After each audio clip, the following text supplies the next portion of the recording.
जब मैंने first year में अपना इंटर्नशिप करने के लिए कोल्ड मेल करा था ना, मेरे पास लिटरली कोई एक्सपीरियंस नहीं था। मेरे पास बस एक सर्टिफिकेशन था, वो भी पाइथन का। और जहाँ पर मैं अप्लाई कर भी रहा था, जिन जिन प्रोफेसर्स के अंडर, मुझे नहीं लगता लेकिन उनको पाइथन की कोई ज़रूरत थी। वो ग्रीन एनर्जेटिक मटेरियल पर काम कर रहे थे, जैसे सॉलिड प्रोपेलेंट्स पर, कि कौन सा सॉलिड प्रोपेलेंट कम कार्बन एमिशन करेगा और कम हार्मफुल गैसेस को एमिट करेगा जब हम उसको प्रपल्सन में यूज़ करेंगे। But असली challenge जब आया था was, as Vikas tells me, is during his first year internship at IIEST, which is a nice research institute within India where he worked. हमें एक फ्यूल ब्लेंड था जो कि जेट A1, N-हेक्सेन और डोमेस्टिक ग्रेड केरोसिन को मिलाकर उस पर थोड़े एक्सपेरिमेंटेशंस करने थे, जैसे चेक करने के लिए कि वो एविएशन पर्पसेस के लिए यूज किया जा सकता है कि नहीं।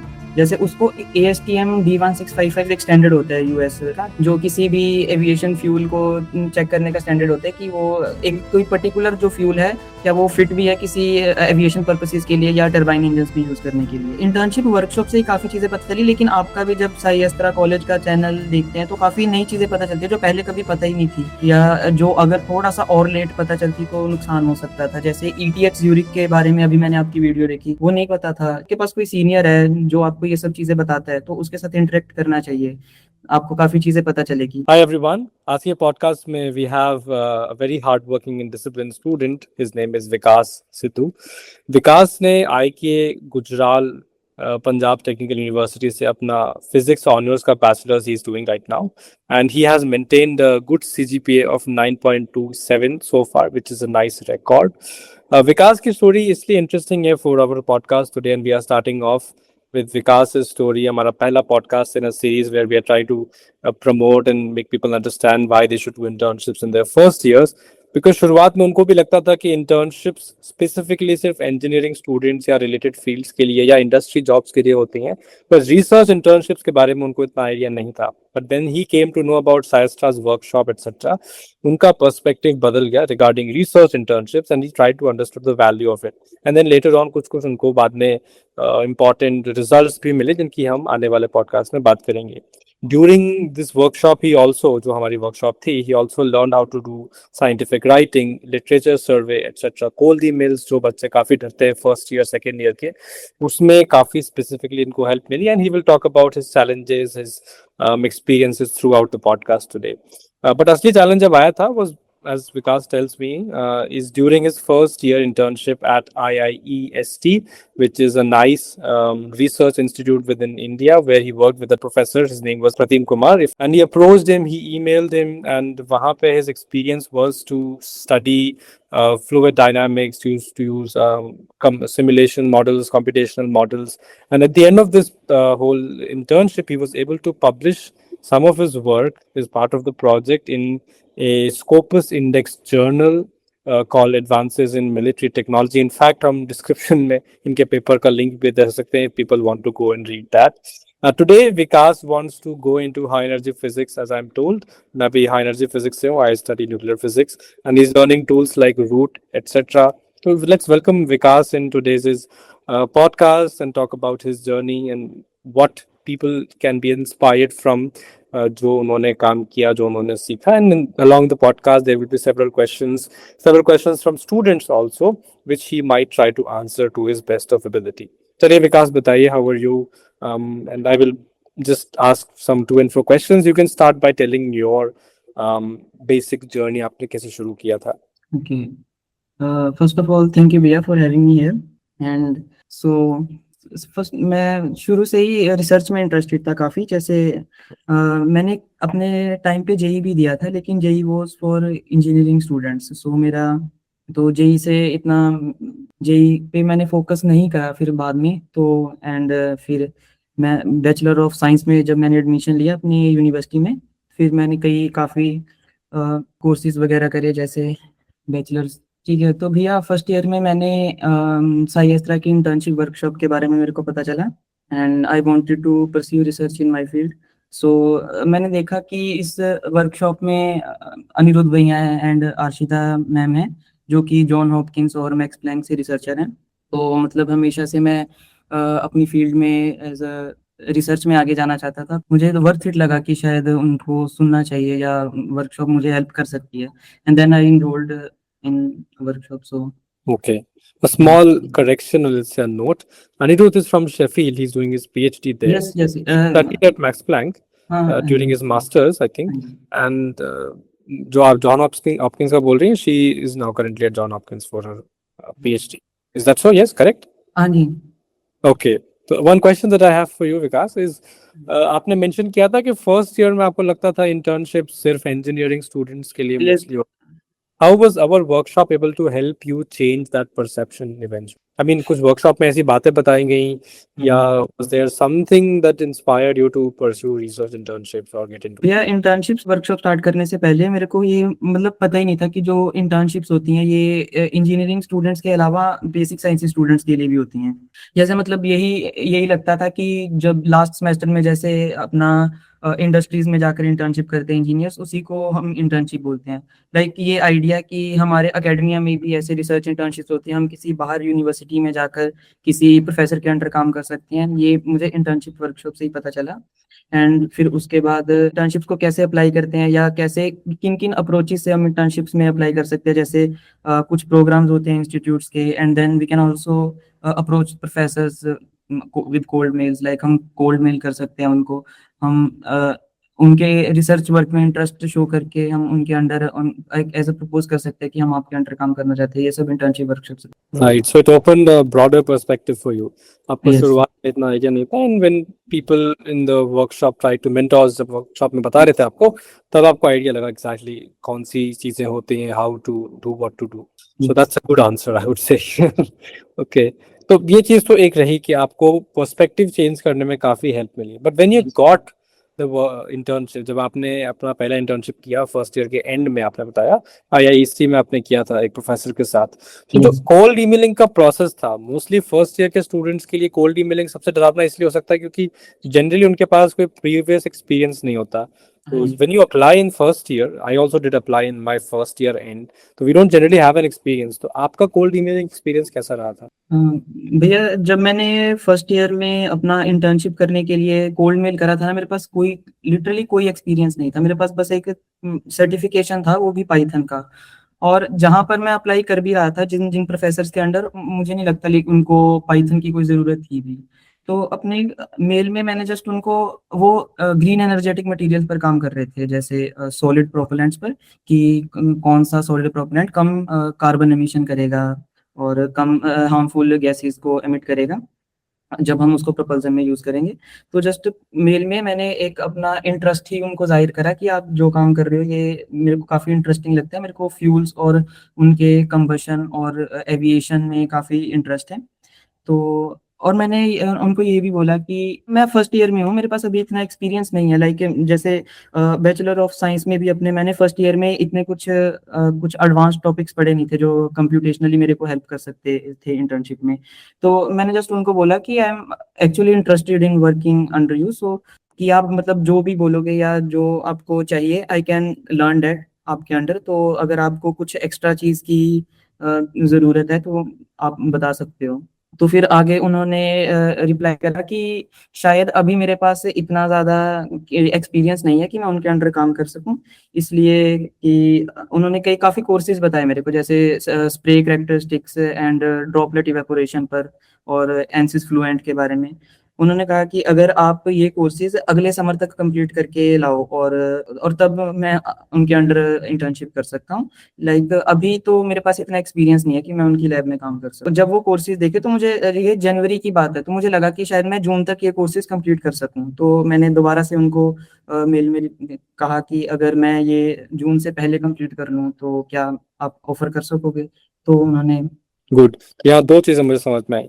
पहला, जो आपका ईमेल था that was an honest email. I don't think वो AI जनरेटेड ईमेल था, जो आजकल बहुत सारे students plethora of emails they send to hundreds of supervisors and professors, और वो सारे AI जनरेटेड एक ही स्ट्रक्चर में होते हैं। This really works. अगर आप ईमेल को AI जनरेट बनाओगे तो it's very easy to catch in the eye, लेकिन ऑनेस्ट ईमेल थोड़ा सा अनकन्वेंशनल, हार्ड टू रीड होता है। तो if you right in honest email, supervisors will most generally read it, and even if they don't have a position they will give you a good answer. It maybe Yes. direct you in the right direction, or maybe they will tell you कि अभी नहीं, बाद में apply कर लो. We might be able to entertain you in the lab. This is one. दूसरा ये हो सकता है कि आपके पास relevant experience ना रहे, which was there in my case also. During my third year, before my third year started, मेरा IIT Bombay की internship के बाद ही I applied to a professor at NISER to work in relativistic hydrodynamics, but I did not have the relevant experience in physics because it's a very advanced field of study और उसमें आपको SCR, QFT वगैरह लगता है, GR भी लगता है.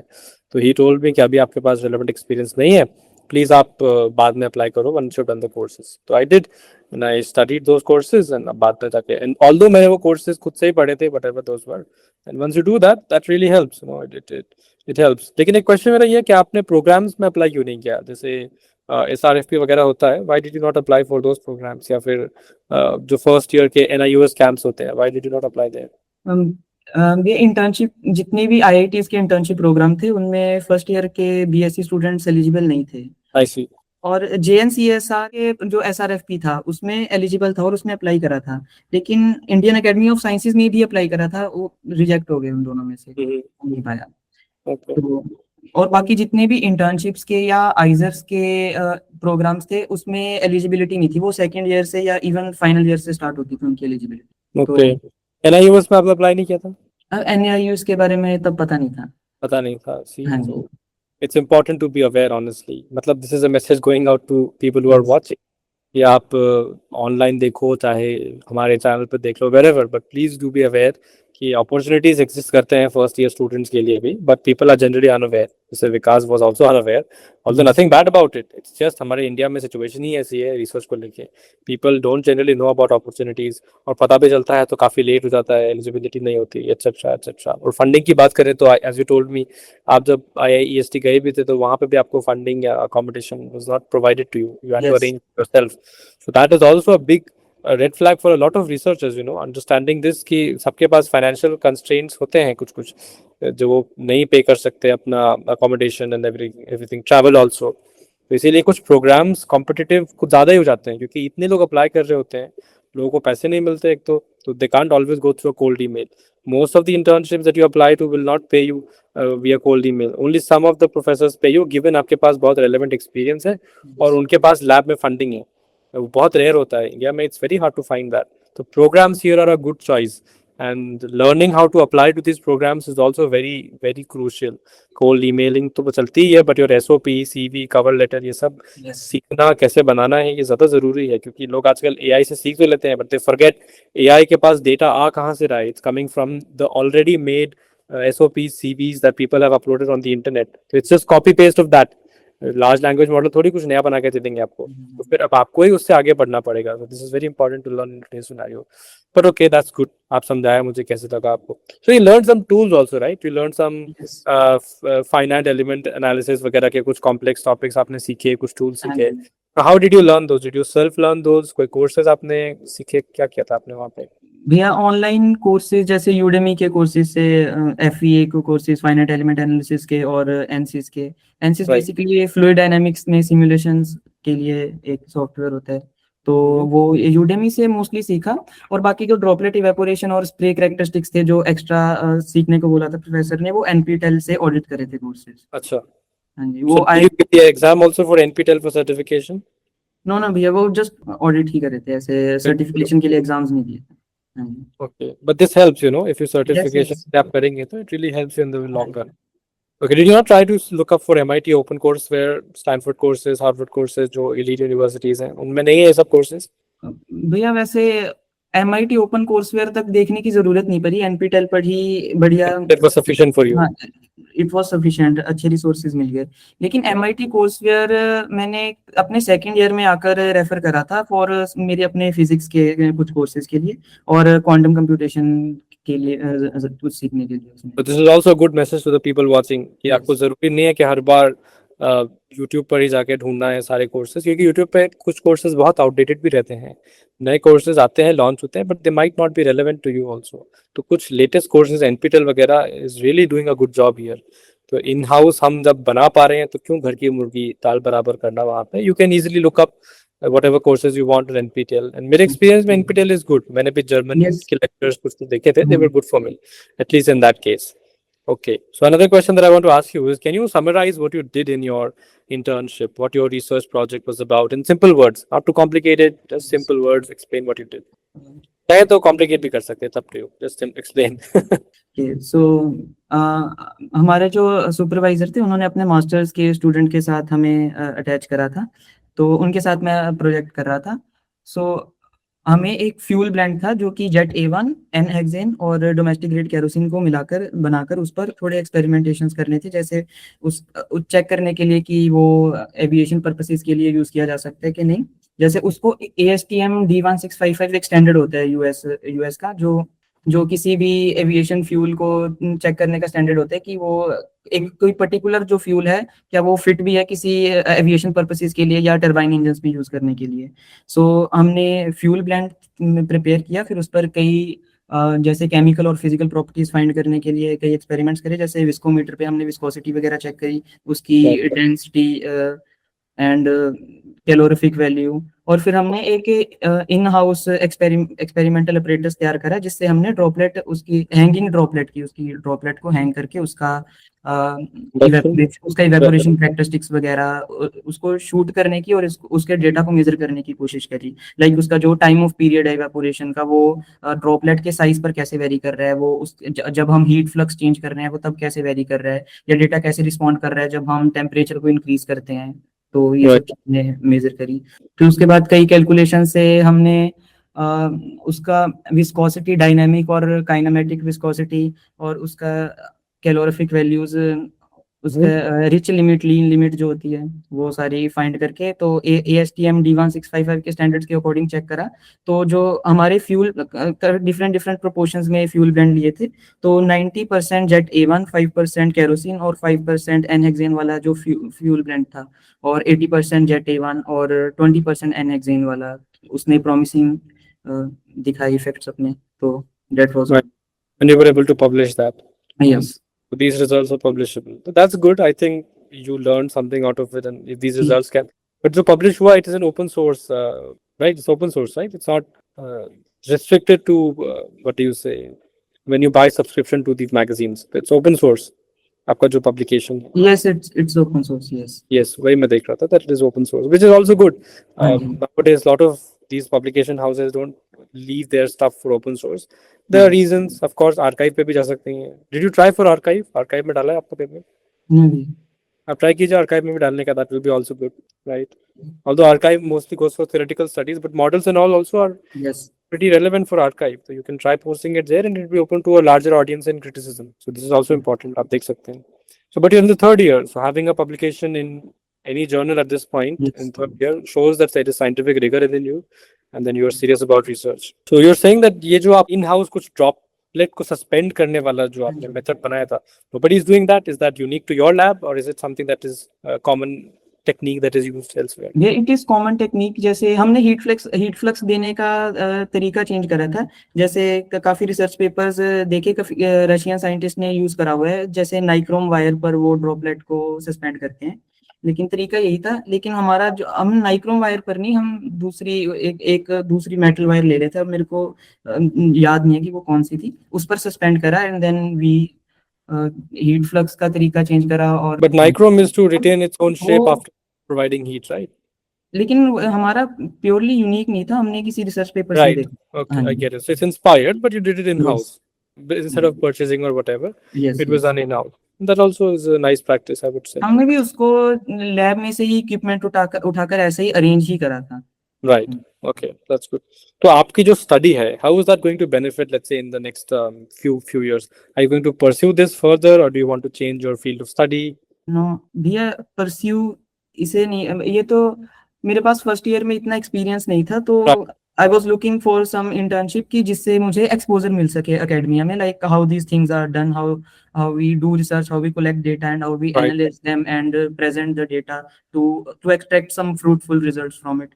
सो तो ये जो पर्टिकुलर इंटर्नशिप थी या ये अपॉर्चुनिटी, ये प्रोजेक्ट मेरे को लगा कि हाँ इसकी इतना डिमांड्स नहीं है नॉलेज बेसिस पर अगर हम देखें. हाँ जी. और तो you don't want to stay in the field, you want to switch your field. Field switch करूंगा अपनी. जैसे अभी मैं 6 सेमेस्टर पढ़ चुका हूँ अपनी डिग्री के, और जो भी कोर्स सब्जेक्ट्स होते हैं फिजिक्स के, I have all done that, ठीक है। तो I am What courses have you done so far then, physics में, for which are relevant to you? Particle physics, nuclear physics पढ़ चुके हैं अभी, and computational techniques C plus plus वगैरह में। Right. So I am trying to go in data analysis in high energy physics. लाइक अभी भी मैंने आईआईटी मद्रास और आईएमएससी में दिया है इंटर्नशिप का एप्लीकेशन, जो उनके प्रोग्राम पे ही, तो वो हाई एनर्जी फिजिक्स में डेटा एनालिसिस पर ही दिया है। Okay, so then do you need help for this? मतलब आप तो सीख गए हो internships apply करना etc. Yes. So you now are self-sufficient to apply for several internship programs, right? But before this, when you were applying to your previous first internship ever, उसमें आपने AI का कितना use किया था to apply? I'm asking this question because of transparency. You see, people think कि मैं AI से email लिखवा के या AI से अपना research करवा के काम कर सकता हूँ. It's just lazy, but as a first year student who doesn't really know much, right? आप सीख ही रहे थे चीजें. तो how much did you use AI? Did you at all rely on that? ये अपने रिसर्च प्रोजेक्ट में तो मैंने एआई का इतना यूज नहीं करा। बाकी Okay. एआई का यूज इतना करा कि ये देखने के लिए कि कौन से रिसर्च एरियाज में, जैसे अपना जितना मेरा करंट नॉलेज है अभी सेकंड सेमेस्टर तक, कि उसको यूज करके मैं किन किन एरियाज में अप्लाई कर सकता हूँ। So to find research gaps. Yes, हाँ जी। Yes, that's a good way to use it, I think. Yes. Yes, काफी लोग नहीं जानते. रिसर्च गैप आइडेंटिफाई करने के लिए और ये पता करने के लिए कि कौन सी फील्ड या कौन सा जो रिसर्च प्रॉब्लम है डेट इज कि जो इजीली टैकल किया जा सकता है बैचलर स्टूडेंट से, जो एक अच्छा एक इंटर्नशिप प्रोजेक्ट भी हो सकता है, तो ऐसी चीज़ों के लिए एआई यूज़ करा था। बाकी और हाँ, और जब जब मैं अपना रिसर्च पेपर लिख रहा था तब एआई का नहीं, काफ़ी टूल्स का यूज़ करा था, जैसे रिसर्च रैबिट या कंसेंसस वगैरह, just for managing the references. Okay, you did not use Zotero etc. Zotero वगैरह यूज नहीं किया आपने? No. Okay, okay. Consensus is also free, I think, open source है. Yes. Zotero and all are paid reference managers. But for scientific writing, you said you published the paper, right? So scientific Yes. writing आपने जो सीखी थी, was that Yes. during the workshop या फिर आपका जो internship का period था वहाँ पे आप सीखे थे? Was the workshop at all helpful? जो शास्त्रा की workshop थी, internship workshop, उसमें भी scientific writing एक part था, right? Yes. To how to write etc. Was that helpful at all? Whatever lessons yes were. भैया, उससे हमें जैसे जो एक रिसर्च पेपर का कैसा वो होना चाहिए, कैसे एक रिसर्च पेपर का फॉर्मेट क्या होता है, या एक रिसर्च पेपर को देखकर हम कैसे जज करते हैं कि हाँ ये हमारे लिए बेनिफिशियल होगा कि नहीं, एब्स्ट्रैक्ट को कैसे जज करते हैं, और लिटरेचर सर्वे कैसे करते हैं, रिव्यू पेपर और रिसर्च पेपर में क्या फ़र्क है, और रेफर कब करना है किसको, तो ये सब चीज़ें इंटर्नशिप वर्कशॉप से पता चली। बाकी साइंटिफिक राइटिंग के लिए, और जब मैं अपना पेपर लिख रहा था तब मैंने लेटेक सीखी, तो वो जब मैं अपना मतलब रिसर्च पेपर को लिख रहा था तभी सीखी LaTeX. This is a very good thing. I don't hear a lot of first year, second year, third year students coming to me and say मुझे LaTeX use करना आता है confidently. And this is a very important tool. और अगर आपने वो अपने first year के साथ शुरुआत में whatever workshop or online courses you used, if that was helpful for you, I think that's a very big plus. Okay, क्योंकि at the end of the day सारे papers को लोग LaTeX वगैरह में ही mostly लिखते हैं, Word वगैरह में तो काफी कम papers लिखे जाते हैं. हाँ जी। It's a very good tool. Okay, so this is a very personalized question for you, which you have to answer honestly. यहाँ पे कोई हम filter नहीं लगा रहे. For the internship workshop, what rating would you give out of 10? How it helped you? सारे factors को ध्यान में रखते हुए, cost effective कितना था, टाइम मैनेजमेंट उसमें कितना हुआ आपका, वीकेंड्स पे होती थी वर्कशॉप तो वैसे भी, राइट? इंटर्नशिप की क्लासेस, असाइनमेंट्स कैसे थे, मेंटोर्स ने कितना गाइड किया, पर्सनली कितना हेल्प दिया, all these things you keep in mind and give a good rating. So good मतलब give a rating based on your honest opinion कि how much that was helpful to you. And would you ever suggest that workshop to anybody from first year, second year? भैया rating तो 10 में से 10 ही देना चाहूंगा। And जो आपने बोला कि सुजेस्ट करना, बिल्कुल सुजेस्ट करूंगा। रीजन क्या है कि हम अगर कोई चीज नहीं करते हैं, इसका मतलब ये नहीं है कि हमारे में उतना कैपेबिलिटी नहीं है। कभी कभी हमसे चीजें नहीं होती क्योंकि हमें चीजों का पता ही नहीं होता है। जैसे अगर मेरे को इंटर्नशिप्स के बारे में पता ही नहीं था फर्स्ट सेमेस्टर में, अगर मैं इंटर्नशिप वर्कशॉप ना लगा था तो बहुत लेट पता चलता। जैसे हो सकता अपनी यूनिवर्सिटी में तो पता ही नहीं चलता, जहाँ मास्टर करने जाता तब पता चलता कि हाँ इंटर्नशिप्स होती हैं, फिर रिग्रेट होता कि हाँ उन 3 सालों में कुछ हो सकता था, ऐसा किया नहीं। तो ये चीज़ एक बहुत ज़रूरी होती है कि आपके पास अगर कोई सीनियर है जो आपको जिसके साथ आप इंटरेक्शन करो और वो आपको बता दे कि हाँ हाँ ऐसे ऐसे चीज़ें होती हैं, ये करने से मतलब आपका इंटर्नशिप्स भी एग्जिस्ट करती हैं और इससे आपकी प्रोफाइल अच्छी होती है, आपको आपका जो जो रिसर्च प्रोफाइल है पूरा वो बढ़िया बनता है, आपको आगे अपॉर्चुनिटीज मिलनी आसान हो जाती हैं। देन फिर तो मतलब इसके लिए इंटर्नशिप वर्कशॉप बहुत अच्छी रही। आपको एक ऐसे सीनियर्स, एक तरीके के सीनियर्स ही मिलते हैं जो आपको एज अ गाइड करते हैं और वो खुद बहुत बड़ी बड़ी पोजीशंस पर हैं, उनको पता है कि कैसे करनी है चीज़ें या हम कैसे कर सकते हैं, तो उनकी गाइडेंस मिलना बहुत ज़्यादा बेनिफिशियल रहा। Right. हाँ जी। That's good to hear. So this is a very good message. I think personally we and for students who want to do internships in research, क्योंकि it's not very easy. Yes given financially भी कई बार हमको help नहीं मिलती है, internships में rejections बहुत रहते हैं, बहुत लोग अप्लाई करते हैं, highly competitive and highly skill based काम है और नीश में काम करना पड़ता है, बट पता नहीं रहेगा तो करेंगे कैसे, सबसे बड़ी बात यस तो yes where somebody can guide you personally throughout that whole journey, that is when things become slightly easy. So I think आपके कॉलेज में ज़्यादा बच्चे इंटर्नशिप्स वगैरह पे ध्यान इतना भी नहीं देते होंगे मे बी। भैया हमारी यूनिवर्सिटी पंजाब टेक्निकल यूनिवर्सिटी है, तो ये इनका ज्यादा फोकस इंजीनियरिंग पर ही है, प्योर साइंसेस पर इतना नहीं है, टेक्निकल Right. यूनिवर्सिटी है। That's not the best thing to hear, you know. Even the universities like Massachusetts Institute of Technology is called MIT. Yes Technology ही है last में, but they are हाँ very जी। research oriented. Their Nobel prizes come from pure physics, pure sciences, yes pure chemistry, pure biology, medicine, math, whatever. Math में तो fields medal. But still, you know, whatever they are called, the focus in India has to somehow shift to R&D. Otherwise, the yes whole thing is a game, right? And then it's not a it's a very bad game then. So I think coming from a student like you, it's very nice to hear कि लोग motivated हैं, चलो किसी field में शुरू किया, फिर उसके बाद हाई एनर्जी में जाएंगे, फिर हम लोग कहीं और अप्लाई करेंगे, we will try to bring that research back to India. That is the whole point of all this business. अच्छा लगा सुन के, it's very nice to hear. तो क्या आप पर्सनल मैसेज क्या देना चाहेंगे in the last let's say 1 minute you have to summarize, and students who are watching this, what personal message do you want to give to all of them, especially keeping in mind कि first year के बच्चे देख रहे हैं, 11 12 के देख रहे हैं। हाँ भैया, पहला तो यही जो बोला कि इंटरेक्शन सीनियर से जब होता है तो आपको काफ़ी चीज़ें पता चलती हैं, जो और आपके लिए काफ़ी अपॉर्चुनिटीज़ खुल जाती हैं। जैसे इंटर्नशिप वर्कशॉप से ही काफ़ी चीज़ें पता चली, लेकिन आपका भी जब साई अस्त्रा कॉलेज का चैनल देखते हैं तो काफ़ी नई चीज़ें पता चलती है जो पहले कभी पता ही नहीं थी, या जो अगर थोड़ा सा और लेट पता चलती तो नुकसान हो सकता था। जैसे ETH ज्यूरिक के बारे में अभी मैंने आपकी वीडियो देखी, वो नहीं पता था। चार पाक क्या होता है, डार्ड क्या होता है, ये सब चीज़ें ऐसे अगर आपके पास कोई सीनियर है जो आपको ये सब चीज़ें बताता है तो उसके साथ इंटरेक्ट करना चाहिए, आपको काफ़ी चीज़ें पता चलेगी। और दूसरा, अगर आपको कोई चीज़ पसंद है और आप उसको परस्यू करना चाहते हैं, तो फिर आपको उसके उसके लिए थोड़ा सा अवेयरनेस रखना पड़ेगा कि अगर मैं कोई पर्टिकुलर चीज़ करना चाहता हूँ कि देन मेरे को क्या क्या चीज़ों की ज़रूरत होगी इन चीज़ों के लिए। तो जो फर्स्ट ईयर में स्टूडेंट है उनको यही रिकमेंड करूंगा कि अगर आपने सोचा है कि आपने इस फील्ड में जाना है, जैसे कई बच्चों का एस्ट्रोफिजिक्स में इंटरेस्ट है, तो आपको शुरू से ही मतलब लोगों से बातें करके या अपने थोड़े वेब सर्चेस करके पता करनी पड़ेगी कि एस्ट्रोफिजिक्स के लिए क्या चाहिए होता है। अगर जैसे आपको पता है पाइथन चाहिए, तो इट इट डिपेंड नहीं करता कि आपके कोर्स वर्क में वो चीज़ें पढ़ाई जा रही हैं कि नहीं, आपको अपने से वो चीज़ें परस्यू करनी चाहिए। अगर आप किसी चीज़ में जाना चाहते हो या किसी चीज़ को दिल से करना चाहते हो, देन आपको एफर्ट्स दिखाने चाहिए। अगर कोई स्टूडेंट फर्स्ट ईयर में है या वो रिजेक्शन से डर रहा है कि मेरे पास इतना एक्सपीरियंस नहीं है, रिजेक्शन बहुत होते हैं, जैसे rejection is a part of this thing.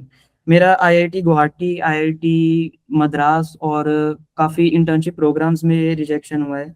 लेकिन रिजेक्शन से अगर हम घबराएंगे तो हमारा, अगर हम 100 मेल्स दे भी रहे हैं तो उनमें 98 में रिजेक्शन होगा, 2 में सिलेक्शन भी तो हो रहा है। रिजेक्शन हमारे अगर 90 भी है, लेकिन हमें एक सिलेक्शन चाहिए जिससे हमारा काम बन जाएगा। और प्रोफेसर्स, IITs के प्रोफेसर या जो प्रोफेसर्स इन फील्ड्स में रिसर्च कर रहे हैं एक्टिवली, वो इनकरेज करते हैं स्टूडेंट्स को उन्हें मेल करने में।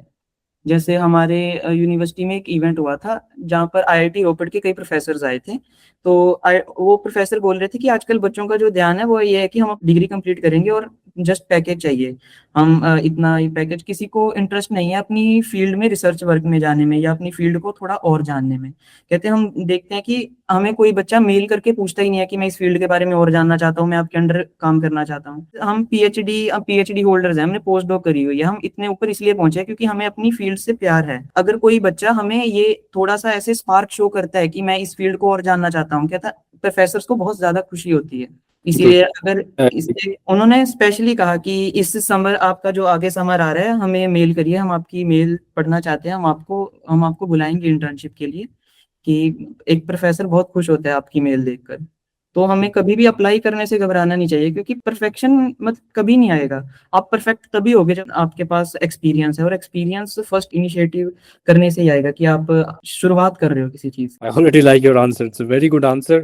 And आपके अंदर वो स्पार्क, वो motivation, dedication, and the perseverance I see is very hard to find in people within first, second, third year of their college. Especially even in ISERs, I don't see a lot of students having this kind of dedication towards research. Can you believe? It's very hard to understand कि क्यों नहीं आता है लोगों में इतना easily. Maybe it is because they get demotivated. Maybe it is because of the lack of opportunities. Maybe it is because it's boring to them, or ISERs were a backup plan for them. But I would rather say कि work hard. You really have a good place, and I think आप जा सकते. You can go pretty far if you keep working in this field. And on that note, आपने क्योंकि mention किया कि internship workshop was very helpful for you. Yes. So students who are watching this in first, second year of college जो भी है, workshop वापस से launch हो रही है towards the end of this month. We will be very soon launching the workshop with a much better plan, with a much better coursework and assignments and dedicated mentors for you. तो please आप जाके checkout कर सकते हैं workshop को, and be ready for that and be prepared कि आने वाली है. It will be very very helpful for you. Vikas is a standing example of that, and I'm glad we had this podcast today. It was quite inspiring for me to also talk to you.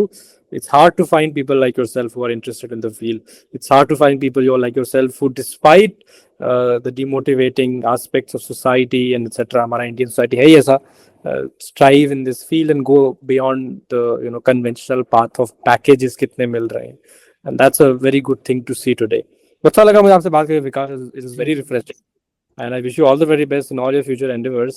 And at any point you feel you want to reach out to our team, Ritika का number है आपके पास, and you also have my contact now, so you can anytime reach out to us, and we'll be very happy to discuss with you further whatever you need help with. And it was wonderful talking to you. And we can end this podcast with a very fresh note कि we need more Vikas in first, second, third year of institutes. Wherever they come from, it does not matter, right? And thank you Vikas for joining us today. I hope you have a very nice day, and please कोई भी help चाहिए, do reach out to us. We'll be very happy to help you. Thank you भैया. Bye bye, all the very best. Thank you भैया. Thank you.